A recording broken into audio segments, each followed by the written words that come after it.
한주 라이트 메탈 2025년 1분기 실적을 스루프 회계로 분석한 내용을 소개하도록 하겠습니다. 매출은 4.9% 증가했고 영업이익은 1,517.5%가 증가했습니다. 가공비 배부 재고자산 회전율은 3.9회전이고 분기에 PBR은 0.61 상태입니다. 분석 결과 비성분 재고자산 변동 수치 기준 개선 필요 의견을 냅니다. 먼저 원가회계 손익으로서 매출이 602억 원을 달성했는데 전년 동기보다 4.9% 증가했습니다. 가공비 배부 재고자산은 17.5%가 높게 증가했습니다. 바람직하지 않습니다. 원가회계는 재고가 증가하면 이익이 크게 더 증가하는 것으로 나타납니다. 그래서 영업이익이 18억 3,800만 원으로 전년도 동분기에는 손익분기점 수준이었는데 무려 14,658.6%가 전환이익이 된 것으로 산출이 됩니다. 워낙 그 전년도가 제각기 적자였기 때문에 영업이익률은 3.1% 상승했습니다. 스루프 회계로 분석한 결과는 매출에 비례하는 매출 재료비는 208억 원으로 0.1% 반대로 떨어졌습니다. 매출 증가율하고의 갭 5%, 마이너스 5%이기 때문에 여기서 우리는 원재료 가격이 하락했다라고 1차 추론을 할 수 있겠습니다. 그런데 이 회사는 상품의 비중도 상당히 많기 때문에 상품 매입 가격도 내려갔다 이렇게 할 수 있는 것을 상품은 생략을 했습니다. 수료분율은 1.7% 상승했고요. 운영경비는 6.4%가 증가했습니다. 그 결과 TOE 생산성은 1.01로서 단지 0.01포인트가 상승했을 뿐입니다. 수료분 영업이익 4억 7,900만 원으로 전년도가 스루프상으로는 적자가 아니었고 3천만 원 흑자였는데 1,517.5%가 증가한 것으로 그렇게 산출이 됩니다.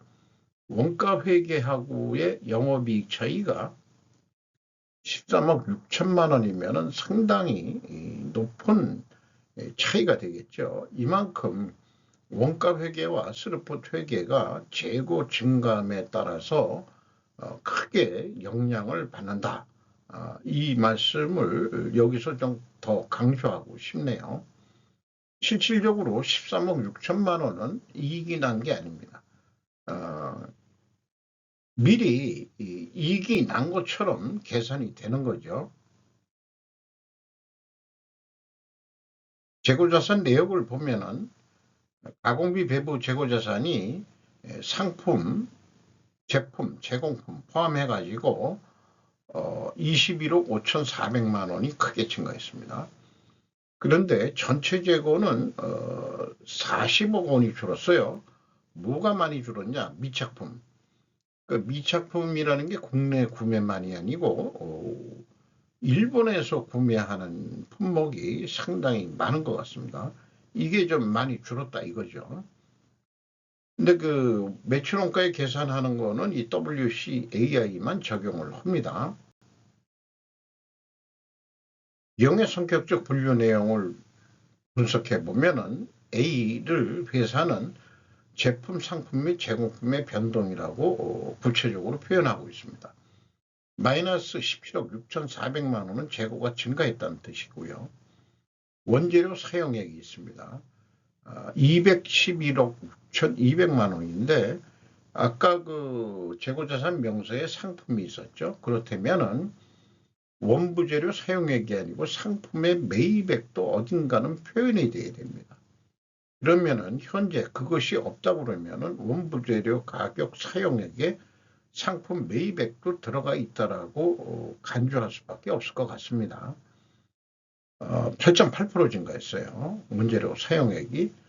AB를 더한 매출원가 재료비는 194억 원으로 6.8%가 내려갔고 운영경비는 6.4%가 증가했습니다. 운영경비 390억에서 판매 관리비 21억을 뺀 369억 원이 공장 가공비가 되겠는데 0.8% 상승했어요. 상대적으로 재료비는 0.8% 하락했고요. 여기에서도 우리는 원재료 가격이 하락했다라고 2차 추론을 해볼 수 있겠습니다. 재고의 증감액을 비교해 보면은 기준은 WCA가 맞긴 맞는데 갭이 있습니다. 그러면은 이 평가 충당금의 증감액을 찾아보면은 이 금액이 일치합니다. 여기서 문제가 되는 것은 WCI의 가공비 배부재고 자산 증감액이 장부 가격으로 한 게 아니고 취득 가격으로 했다는 얘기죠. 그래서 평가 충당금의 차이만큼 차이가 나는데 표준은 장부 가격이어야 될 것입니다. 이런 기준에 어떤 표준화가 안 된 이런 것들을 계속 운영하는 것은 성과가 좀 왜곡이 된다고 할 수 있겠어요. 그래서 2단계 PQ 총 제조 비용도 동일한 평가 손실 충당금만큼 차이가 나고 현금 흐름표 기준은 일치를 합니다. 평가 손실액을 가감해 주면은. 근데 2024년 1분기는 1억 6,100만 원 갭이 있는데 이것이 무엇인지는 알 방법이 없습니다. 현금식으로 읽어보면은 50억 원의 현금이 들어왔다면 재고가 50억 원이 감소해야 되는데 35억 원밖에 감소를 안 했어요. 그러면은 14억 6,200만 원의 꽁돈이 어디서 생긴 거냐? 그런데 1,300만 원이 아니 1,300이 아니고 13억 원이 원가 손실 금액이요. 그래도 1억 6,100원은 1억 6,100만 원은 어디 꽁돈이 생긴 거다. 이런 것들이 좀 불투명하다 이 말입니다. 운영 경비 중에서 인건비가 47억 1,400만 원 집행이 됐는데 전년도 1분기보다 10.8%가 감소했습니다. 직원 수는 22명이 감소했어요. 그리고 평균 임금은 전년도보다 내려갈 거로 같습니다. 연간 예산 6,400만 원. 이거로 봐서는 직원 수를 줄이고 평균 임금도 하락했으면 고임금군을 내보냈다는 의미일 것이다. 또는 나이가 먹어서 이제 좀 정년퇴직해 주십시오라고 나갔을 수도 있고요. 그런데 반대로 외주 가공비가 11.7% 증가했어요. 인건비가 10.8% 감소했죠. 이게 더 증가했습니다. 그러면은 제가 좀 좋게 생각해서 퇴직한 직원에게 일부 공정을 도급을 주지 않았을까. 왜냐하면 정년퇴직해가지고 나가야 되는데 또 일을 좀 하시는 거로 해가지고 도급이라고 보통 하죠. 그래서 소사장제라고도 얘기를 하고 합니다만은 저도 직장에 있을 때 그런 일들을 좀 했습니다. 그래서 그렇게 해석이 되긴 됩니다.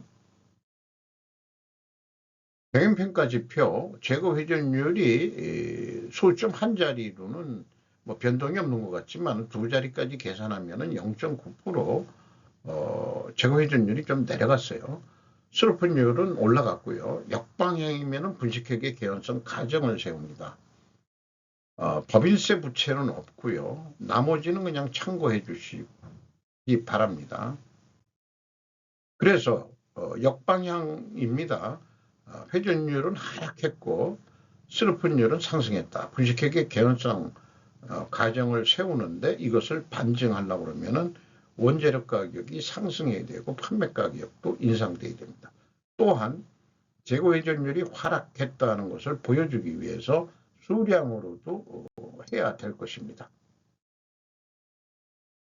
그래서 원재료 가격이 상승했느냐? 상승은 했어요.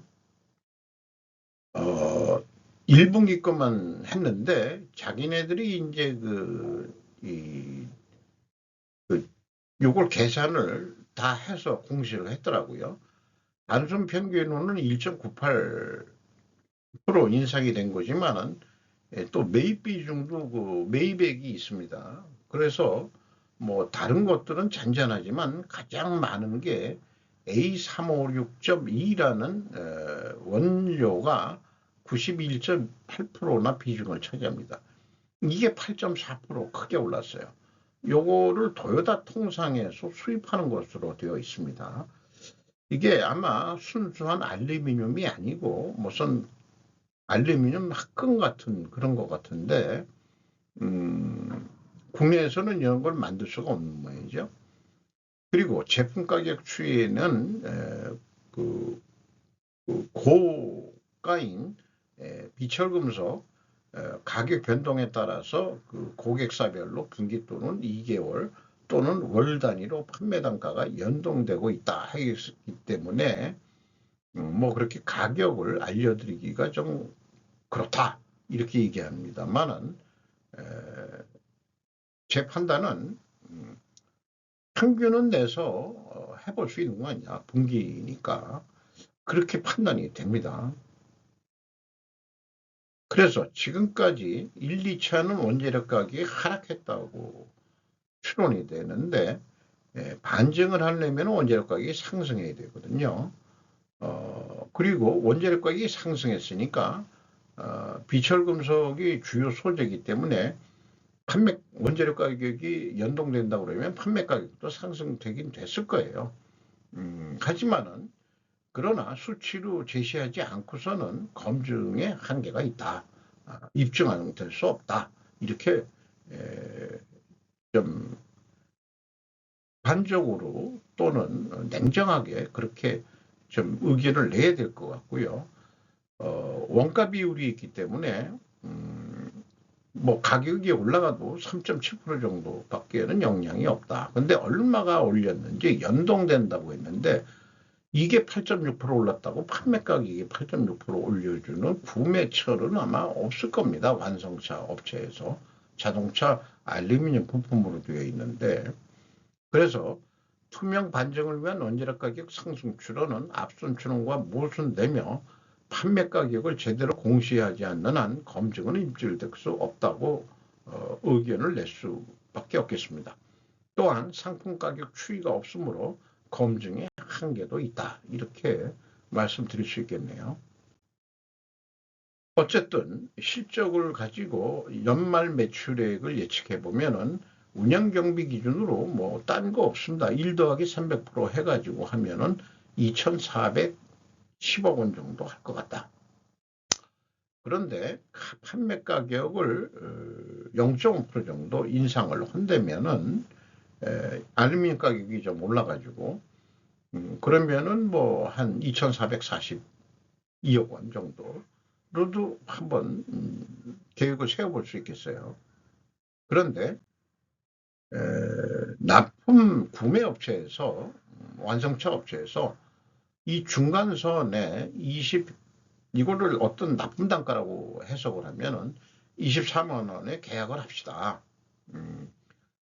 그러면 자기네들도 이게 중간에 있으니까 제가 현명한 구매자라면은 24만 2천 원까지는 해줄게. 그런데 이제 가격 후려치기 전문인 사람들은 24만 원에 합시다. 이렇게 되면은 남는 게 970원 뿐이 남는 게 없습니다.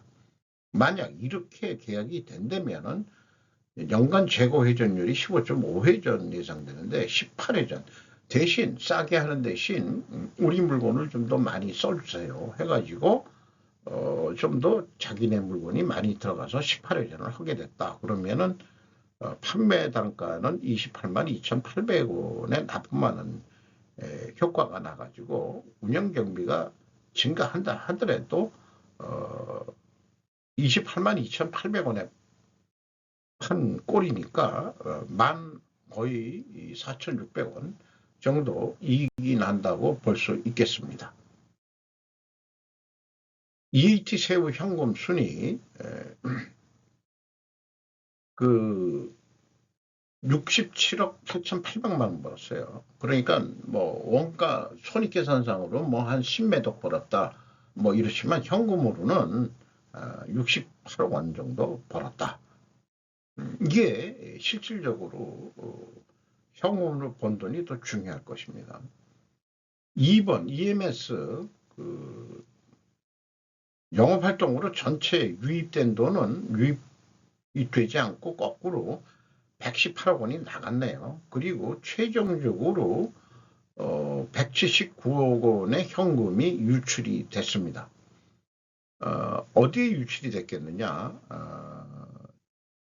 뭐 대차 대조표를 좀 보면서 보면은 기억이 날 텐데, 일단은 두 번째 잉여현금 흐름을 보면은 채권자한테 아까 그 170억 원이 현금이 유출이 됐다고 그랬죠. 그럼 채권자한테 170억 원을 거꾸로 그 돈을 차입을 했어요. 그래서 60.2% 레버리지율이 올라갔는데, 이게 여러 이 재고라든지 매출 채권에 돈이 잠겨 있다는 얘기가 되는 겁니다. 50%가 넘으면 일반적으로 경영권 방어선이 무너지는데, 이 한주 라이트 메탈이 경영권을 방어하려면 어떻게 해서든지 돈을 벌어가지고 50% 이하로 떨어뜨려야 될 것입니다. 주가는 814원으로 연초보다 24원이 증가했습니다. 장부 가격이 1343원인데 그래서 PBR이 61% 정도뿐이 안 돼요. 자, 어떻게 그 2월 결성금이 계속 누적돼 있는데 완성차 메이커에서 납품 가격을 올려주든지 그것도 경쟁이 되다 보니까 어떤 뭐 기술적인 문제가 있는지 어떤지 모르지만은 일단 기술 분야를 빼놓고 얘기한다면은 어떻게 해서든지 재고 회전율을 올려야 되는 게 제 추천 의견입니다. 5% 이상 주주는 이용진 씨가 12.1%, 류동엽 씨가 7.7%, 중앙전기 주식회사라는 데가 5%, 외국인이 9.9%. 그 중앙전기도 자동차 부품인 것 같은데 이렇게 되면 또 이게 중앙전기가 또 궁금해지긴 하네요. 외국인이 누군지는 네이버 거기 자료에 나타나지가 않네요. 거래가 없을 때는 안 나타내주게 되어 있습니다. 이상 마치도록 하겠습니다.